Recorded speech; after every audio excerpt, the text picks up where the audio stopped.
بسم اللہ الرحمن الرحیم۔ السلام علیکم ورحمۃ اللہ وبرکاتہ۔ مسلم کیلیگرافک چینل کی طرف سے آپ سب احباب کو خوش آمدید۔ عربی خط نسخ طرز مصحفی تختی نمبر 5 مرکبات کے ذیل میں آج ہماری پہلی ویڈیو ہے جو سواد اور الف پر مشتمل ہے۔ سواد سے مراد سواد اور زواد ہے، اور اس میں جو تبدیلی آتی ہے یعنی اس میں کوئی تبدیلی نہیں آتی ہے، اور اس میں تبدیلی اس کے غنے میں آتی ہے۔ یعنی اگر الف کے ساتھ ہے، دال کاف لام لام الف لا کے ساتھ ہے تو اس کا غنہ سیدھا ہوتا ہے، معمولی سا ہوتا ہے، اور اگر ہا میم یا اور لمبی یا کے ساتھ ہو تو اس کا رخ تقریباً بدل جاتا ہے اور غنہ الٹا ہو جاتا ہے۔ اور بقیہ حروف کے ساتھ کبھی ایک دندانے کے ساتھ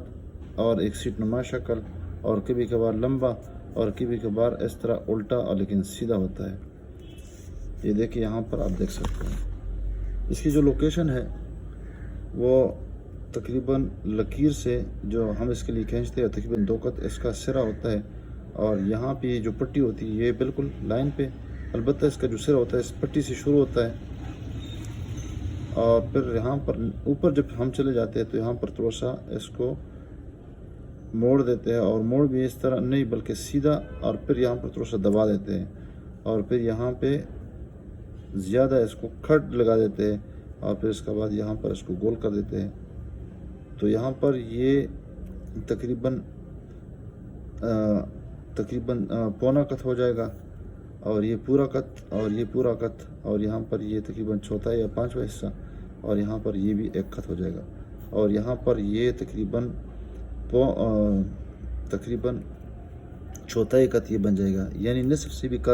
کم قط اس کی موٹائی اس کی الف ہو جائے گی۔ اور اندرونی شکل سواد کی جو ہوگی وہ تکونی نما شکل ہوگی، لیکن بہت چھوٹی شکل ہوگی، اس کو ہم زیادہ نہیں موٹا بنا دیں گے۔ اور باہر سے ویسی بھی یہ جو اس کا چونچ بنا دیتے ہیں، بعض لوگ اس کو شروع میں بنا دیتے ہیں اس طرح، لیکن ہم آخر میں اس کو بنا دیتے کوشش کرتے ہیں۔ تو سواد میں کوئی تبدیلی نہیں آتی سوائے اس کے غنہ کے، اور الف تو ویسی بھی اگر مفرد ہے تو اس طرح الف بن جاتا ہے، لیکن اگر آخر میں ہے تو یہ بھی اس طرح ایک قسم کا ٹھیڑا بن جاتا ہے۔ البتہ لکھنے میں تھوڑی سی میں انشاءاللہ تفصیل کے ساتھ بتا دیتا ہوں۔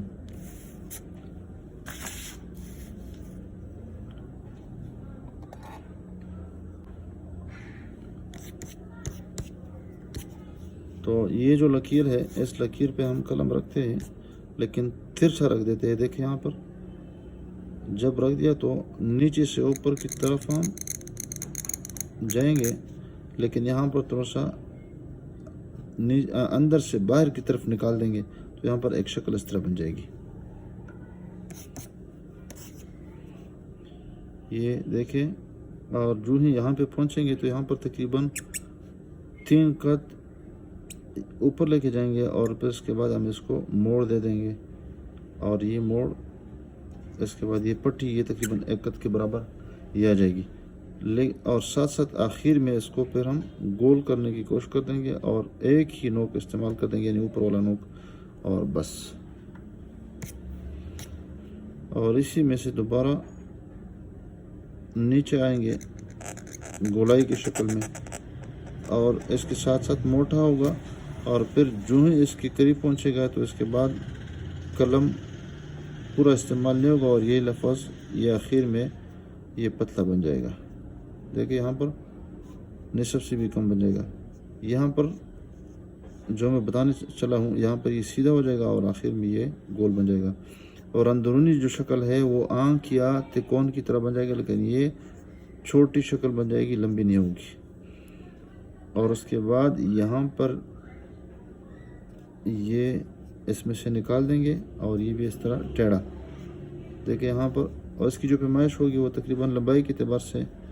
چوڑائی کے اعتبار سے کچھ کم قط، اور اس طرح اگر لمبائی کے اعتبار سے دیکھیں گے تو پر تقریباً 2 قط یا اس سے زیادہ بن جائے گا۔ اور پھر یہاں پر قلم کو اس کے قریب رکھیں، نیچے لائیں گے اور فوراً اس کو اوپر اٹھا دیں گے، اور یہاں سے تھوڑی سی گولائی ہوگی، اور قلم بالکل ترچھا رکھا ہم نے، اور اندر کی طرف قلم جا رہا ہے، اور پھر اس کے بعد باہر کی طرف جا رہا ہے، یعنی ٹیڑھا ہے، اور آخر میں ہم نے اس کے لیے ایک یہ بنا دیا۔ تو یہاں سے یہ بھی 1 قط کی پیمائش ہو جائے گی، اور یہاں سے اگر اس کی پیمائش کر لے تو یہاں پر